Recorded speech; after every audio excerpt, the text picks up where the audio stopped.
اعوذ باللہ من الشیطان الرجیم بسم اللہ الرحمن الرحیم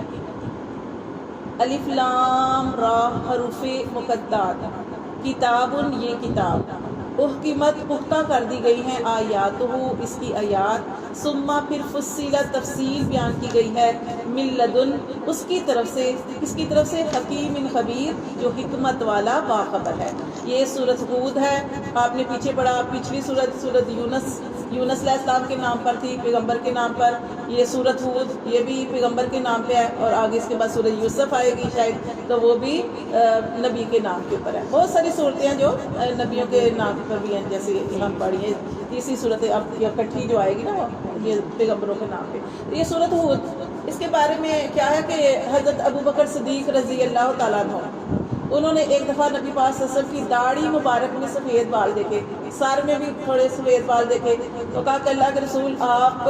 تو بوڑھے ہو گئے ہیں۔ یعنی کیا ہوتا ہے، جس کے سر میں سفید بال آ جاتا تھا وہ ایسے تو بڑھاپے کی عمر شروع ہو گئی ہے۔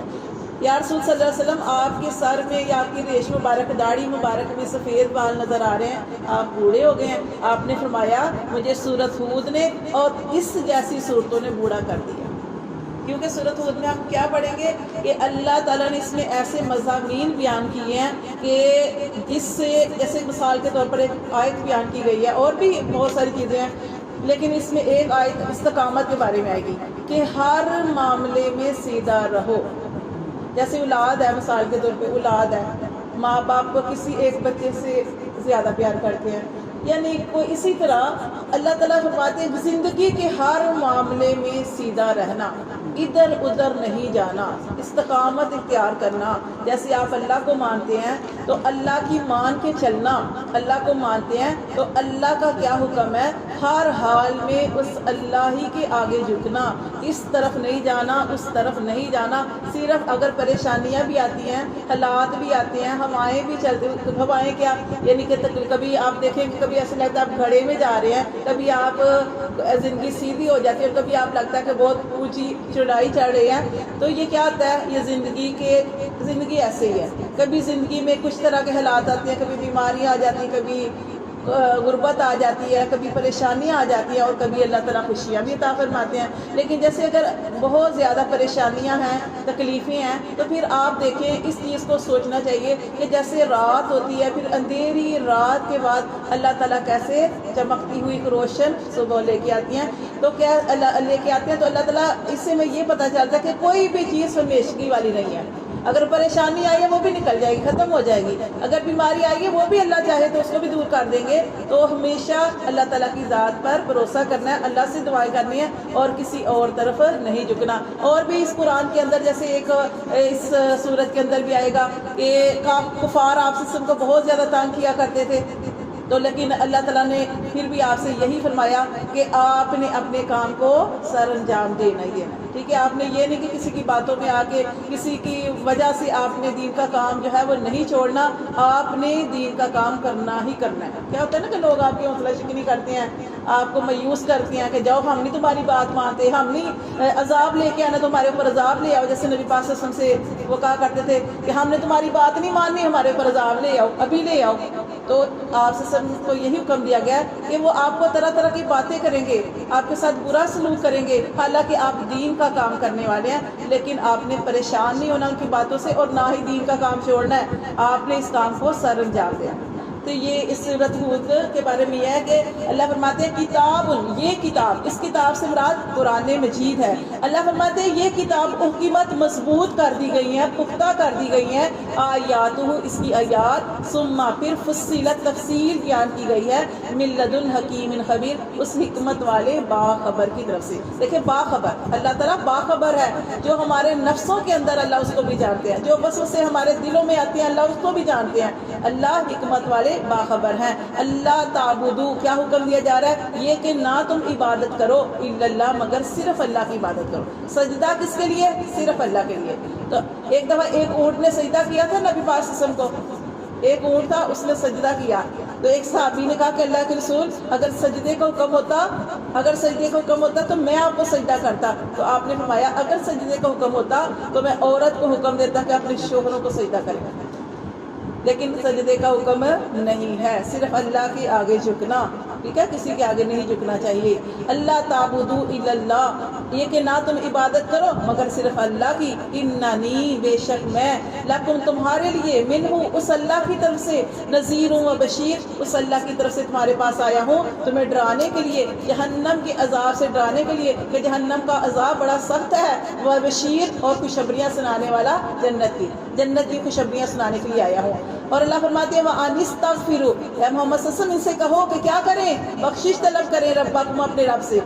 ٹھیک ہے، بخشش طلب کریں اپنے رب سے، ثُمَّ تُوبُوا إِلَيْهِ پھر اس اللہ ہی کی طرف رجوع کریں، یُمَتِّعْکُم وہ تمہیں فائدہ دے گا، مَتَاعًا حَسَنًا فائدہ دے گا تمہیں، فائدہ دینا اچھا، إِلَىٰ أَجَلٍ مُّسَمًّى ایک مقررہ مدت تک۔ اب یہ نہیں کہا کہ ہمیشہ فائدہ دے گا، کیونکہ یہ دنیا جتنا مرضی ہم جیلیں ختم ہونے والی ہے، تو اس لیے اللہ تعالیٰ نے فرمایا کہ اللہ تمہیں فائدہ دے گا ایک مقررہ مدت تک، وَيُؤْتِي كُلَّ ذِي فَضْلٍ فَضْلَهُ اور وہ دیتا ہے اپنا فضل ہر فضل والے کو، اللہ تعالیٰ فضل والے کو اپنا فضل دیتے ہیں۔ کیا مطلب کہ جو بھی کوئی اچھا عمل کرتا ہے، اچھا کام کرتا ہے، اچھا عمل کرتا ہے، اللہ تعالیٰ ہر اس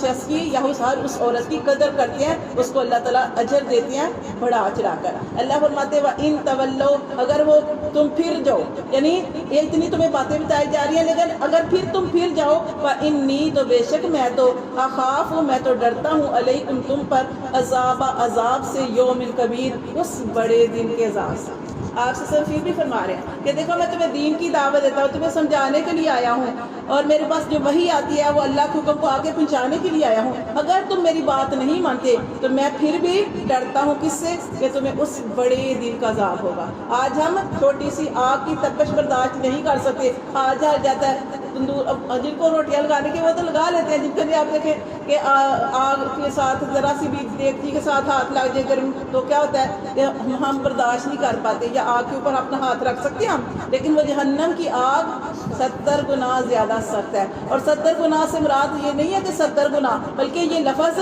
زیادتی کے لیے آتا ہے کہ بہت ہی زیادہ سخت گرم ہے، اتنی سخت گرم کہ نعوذ باللہ ہم قرآن کے اندر پڑھ چکے ہیں کہ اتنی سخت ہوگی کہ جلد انسان کی ساری کھالیں جل جائیں گی، ساری کی ساری کھالیں جل جائیں گی، انسان کی صرف ہڈیاں ہی رہ جائیں گی، اور پھر اللہ تعالیٰ نئی کھالیں دیں گے، پھر انسان کے ساتھ وہی معاملہ ہوتا رہے گا۔ تو اللہ معاف کرے، اے اللہ تعالیٰ ہمیں سمجھا رہے ہیں کہ جو زیادتی کرتے ہیں، ظلم کے معاملے کرتے ہیں، ہمیں بھی اپنا محاسبہ کرنا چاہیے۔ قرآن صرف ان کے لیے نہیں تھا، یہ ہمارے بھی لیے ہے، تو ہمیں بھی اپنا محاسبہ کرنا چاہیے، جہاں پہ ہم غلط ہوں ہمیں اپنی اصلاح کرنی ہے۔ اللہ فرماتے ہیں اِلَى اللَّهِ مَرْجِعُكُمْ طرف اللہ کی تم سب کا لوٹنا ہے، وَهُوَ عَلَى كُلِّ شَيْءٍ قَدِيرٌ اور وہ اللہ ہر چیز کے اوپر قادر ہے، ٹھیک ہے۔ ہم کہیں کہ ہمیں تو اللہ کی طرف لوٹ نہیں، ہمارا تو یقین ہے الحمدللہ، ہم مسلمان ہیں، مسلمانوں کا یقین ہے کہ ہمیں اپنے رب کی طرف لوٹ کے جانا ہے۔ کفار جو ہیں ان کا یقین نہیں ہے، وہ کہتے ہیں کیسے اللہ اکٹھا کرے گا، کیسے اللہ تعالیٰ، ہم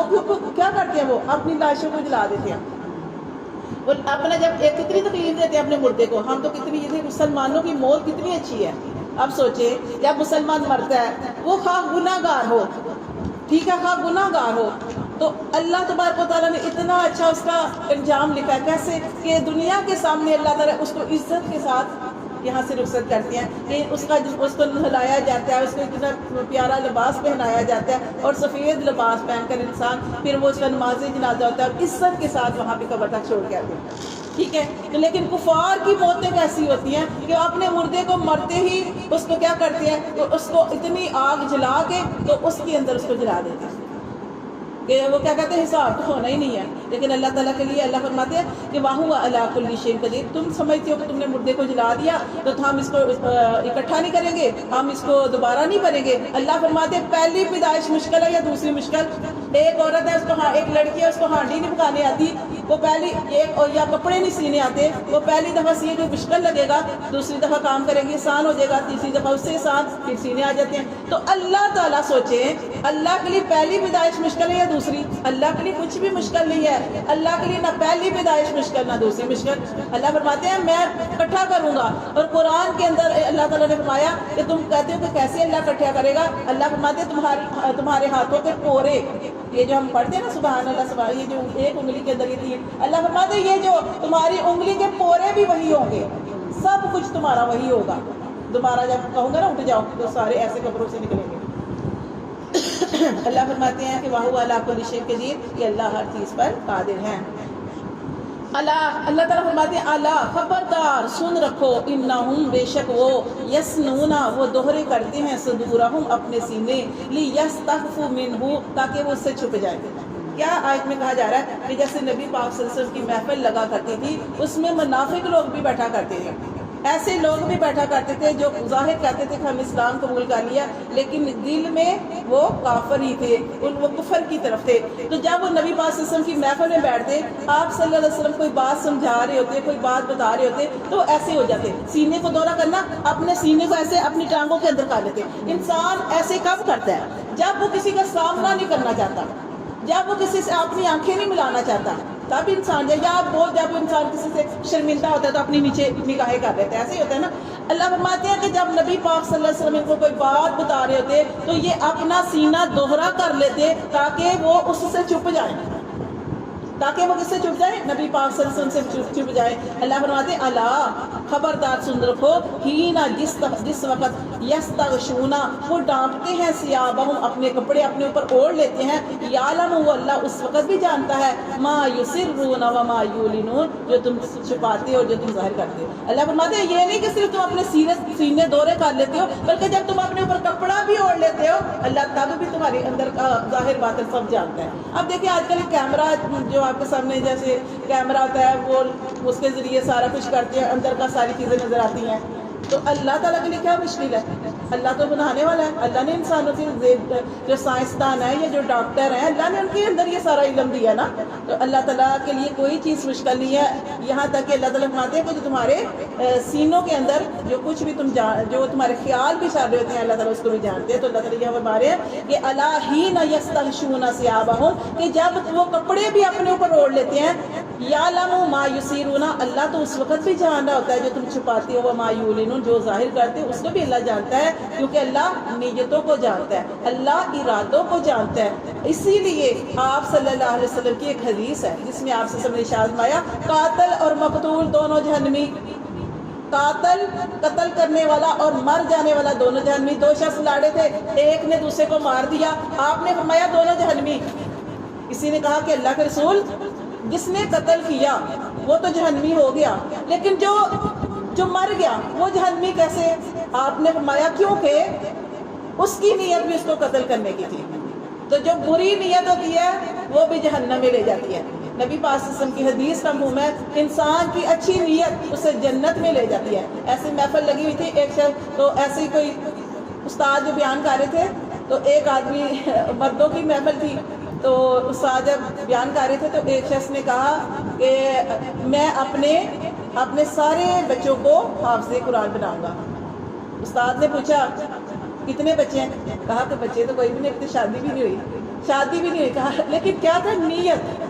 اچھی نیت انسان کو جنت کی طرف لے جاتی ہے اور بری نیت جو ہے اس کا بھی انسان کو وبال پہنچتا ہے. ٹھیک ہے, تو یہاں پہ یہ بتایا جا رہا ہے کہ جیسے ایک اور حدیث ہم نے پڑھی تھی نا کہ خرچ کے اعتبار سے 4 طرح کے لوگ ہوتے ہیں.